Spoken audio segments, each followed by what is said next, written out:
The live TV, सच सबसे आगे।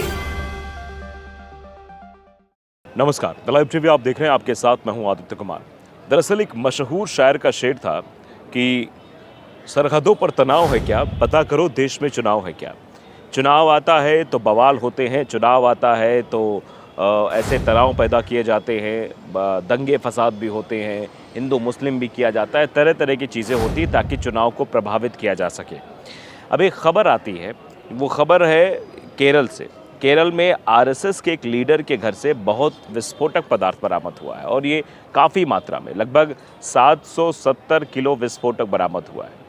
अब चूंकि आप जानते हैं केरल में भारतीय जनता पार्टी का वजूद नहीं है, केरल में आप जानते हैं कांग्रेस ज़्यादा है, और क्या इस वजह से केरल में कुछ ऐसी गतिविधियां करने की कोशिश की जा रही थी, ऐसी प्लानिंग करने की कोशिश की जा रही थी कि दक्षिण में जो भारतीय जनता पार्टी अपना पैर पसारना चाह रही है उसमें उसे कामयाबी मिल सके। अब पुलिस ने फिलहाल गिरफ्तार किया है, वो आरएसएस के नेता वडकाइल प्रमोद हैं। इनका नाम है वडकाइल प्रमोद, जिनके घर से 770 किलो विस्फोटक बरामद हुआ है। अब पुलिस इस पर जांच कर रही है।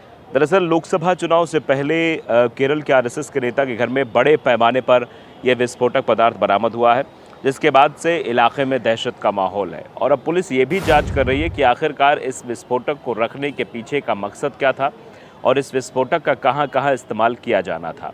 ये सब कुछ जानने समझने की कोशिश अब की जा रही है और इसको लेकर अब जांच भी तेज़ हो गई है। और आसपास के लोगों में डर का माहौल है, क्योंकि जहां वो रहता था वहां के आसपास के लोग भी सोच रहे होंगे कब इसने कहां कहां और विस्फोटक लगा दिया है, या अभी तो 770 किलो सिर्फ मिला है, बाकी का कहां है, क्या कितना इसके पास था। इन सभी पहलुओं को लेकर जांच चल रही है। कन्नूर ज़िले के पोइलियूर क्षेत्र में पुलिस को छापेमारी के दौरान राष्ट्रीय स्वयंसेवक संघ यानी आरएसएस के पदाधिकारी वडकाइल प्रमोद और उनके रिश्तेदार वडकाइल शांता के घर से 700 किलोग्राम से अधिक का विस्फोटक पदार्थ यानी लगभग 770 ग्राम के आसपास वो विस्फोटक पदार्थ बरामद हुआ है। मकतूब मीडिया की रिपोर्ट के मुताबिक गोपनीय जानकारी के आधार पर कोलाबल्लूर पुलिस के नेतृत्व में ऑपरेशन शुरू किया गया था, जिसके परिणाम स्वरूप महत्वपूर्ण जब्ती हुई है। पुलिस ने स्थानीय लोगों को ऐसी किसी भी गतिविधि पर सतर्क रहने को कहा है तथा प्रारंभिक जांच से पता चला है कि विस्फोटकों का उद्देश्य अवैध वितरण था। मतलब ये जो विस्फोटक आए थे, इनको अवैध तरीके से इनका वितरण किया जाना था और फिर उसके बाद इनका इस्तेमाल होना था। पुलिस ने इस घटना के संबंध में 2 एफआईआर दर्ज करके जांच शुरू कर दी है और पुलिस अधिकारियों का कहना है कि लोकसभा चुनाव से पहले इतने बड़े पैमाने पर विस्फोटक बरामद होने का मकसद चुनाव के दौरान अफरा तफरी और मतदाताओं को आतंकित करने के लिए इस्तेमाल किया जाता है।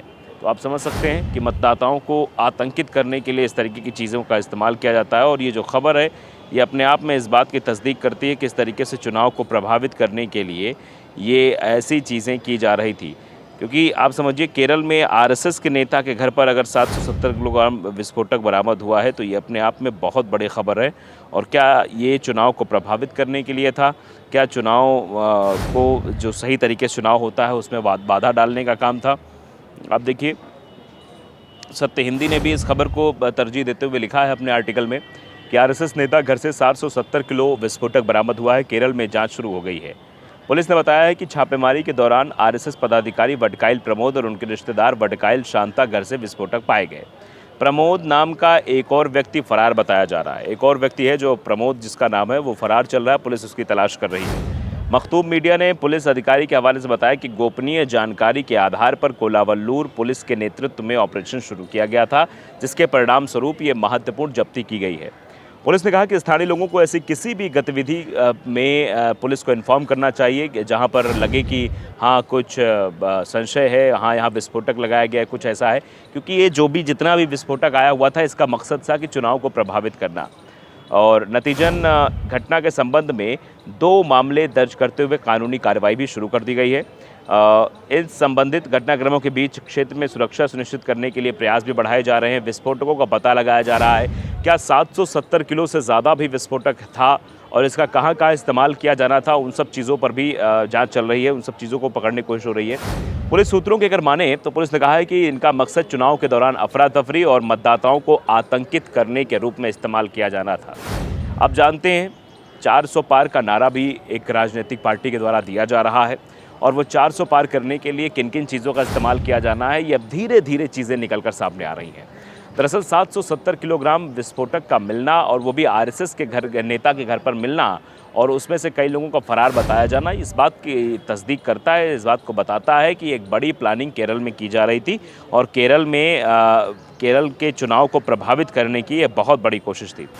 हालांकि आरोपी के परिवार ने कहा था कि विस्फोटक पटाखे बनाने के लिए लाए गए थे। जो विस्फोटक केरल मिले हैं उन दोनों आरएसएस नेताओं के घर पर, ये बताया गया कि वो विस्फोटक पटाखे बनाने के लिए लाए गए थे।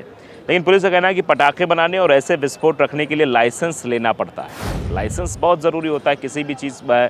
अगर आप विस्फोटक रख रहे हैं अपने पास तो फायर ब्रिगेड को सूचना देनी होती है। आरएसएस नेता का परिवार अभी तक कोई लाइसेंस फ़िलहाल नहीं दिखा पाया है जिससे कि वो ये बता सके कि हाँ, पटाखा बनाने के लिए इसका इस्तेमाल होना था। अप्रैल 2023 में आरएसएस पदाधिकारी विष्णु नाम के एक युवक ने बम बनाते समय अपनी दोनों हथेलियां खो दी थी। तो आप समझ सकते हैं कि आरएसएस के नेताओं को बम बनाने की क्या ट्रेनिंग दी जाती है, क्या बम बनाने के लिए उन्हें प्रोत्साहित किया था। क्योंकि एक साथी था जिससे बम बनाते वक्त जिसके हाथ में बम फट गया और उसकी दोनों हथेलियाँ चली गई थी। ये घटना भी कन्नूर ज़िले के एरानोजोपिलापालम की है। मतलब ये घटना जो हुई थी जिसमें आरएसएस का नेता बम बना रहा था, उसके हाथ में बम फट गया, ये भी कन्नूर ज़िले के ही थी। यानी उसी ज़िले में एक आरएसएस नेता के घर पर और विस्फोटक पदार्थ मिलना, 770 किलोग्राम के आसपास मिलना, ये दर्शाता है कि मामला गंभीर है। अब जो युवक था जिस कन्नूर ज़िलों में कैयाघाट ज़िला है, इलाका है, वहाँ का रहने वाला संतोष नाम का एक भाजपा कार्यकर्ता विस्फोटक बनाते समय घायल हो गया था। उसकी पत्नी जो है वो लसिता, वो भी घायल हो गई थी। यानी भारतीय जनता पार्टी के नेता, आरएसएस के नेता बम बनाते वक्त घायल हो चुके हैं। उसी ज़िले की घटना है और उसी ज़िले में एक प्रमोद नाम के आदमी के यहाँ ये बम बनाने की जो सामग्री है, विस्फोटक पदार्थ है, वो बरामद हुए हैं। तो ये दर्शाता है कि उससे संबंध ज़रूर है, क्योंकि भारतीय जनता पार्टी केरल में अपने वजूद को बढ़ाने का दावा कर रही है। भारतीय जनता पार्टी 400 पार का नारा दे रही है और 400 पार का नारा कैसे आ सकता है इसके बारे में आप भलीभांति जानते हैं, चुनाव को प्रभावित करके। तो ये सवाल बनता है कि आखिरकार क्या केरल में चुनाव को प्रभावित करने की कोशिश की जा रही थी। केरल में जो ये गतिविधियां हो रही हैं, लगातार एक के बाद एक गतिविधियां हो रही हैं और भारतीय जनता पार्टी और आरएसएस के नेता पहले भी बम बनाने के आरोप में जेल जा चुके हैं और बम बनाते वक्त उनके साथ बड़ी घटना भी हो चुकी है, आसपास के लोगों को भी दंश झेलना पड़ा है। तो ऐसे में जो ये पूरी कहानी बनाने की कोशिश हो रही है और जो गिरफ्तारियां हुई हैं, ये इस बात की तरफ इशारा करती हैं कि चुनाव को प्रभावित किया जाए। जैसे शुरुआत में ही शेर कहा था कि सरहदों पर तनाव है क्या, पता करो देश में चुनाव है क्या। तो अब तो सरहद पे नहीं, अब देश के अंदर ही तनाव की स्थिति उत्पन्न हो जाती है और उसी तनाव की स्थिति का फ़ायदा उठाते हुए चुनाव को प्रभावित किया जाता है और फिर स्वच्छंद चुनाव या फिर आप कह लीजिए कि चुनाव मतलब फेयर हो, ऐसा संभव नहीं हो पाता है। तो ये पुलिस का भी कहना है कि ये चुनाव को प्रभावित करने के लिए विस्फोटक जो पाया गया है, इसका इस्तेमाल किया जाना था। कई जगहों पर इसका इस्तेमाल होना था जिससे चुनाव प्रभावित होता। फिलहाल आगे की जांच हो रही कि अभी क्या क्या इनकी आगे की प्लानिंग थी, कौन कौन लोग इसमें और शामिल थे, सब कुछ गहनता से जांच की जा रही है और सब कुछ दूध का दूध पानी का पानी हो जाएगा। तो फिलहाल ये खबर अपने आप में बताती है कि चुनाव जीतने के लिए क्या कुछ किया जा रहा है, साम दाम दंडभेद का इस्तेमाल किया जा रहा है। क्या ऐसे चुनाव सही हैं, ये आप ज़रूर बताइएगा। लाइव टीवी को अगर आपने सब्सक्राइब नहीं किया ज़रूर करिए, बेल आइकन दबाइए ताकि सच खबर आप तक पहुंचती है। नमस्कार। द लाइव टीवी, सच सबसे आगे।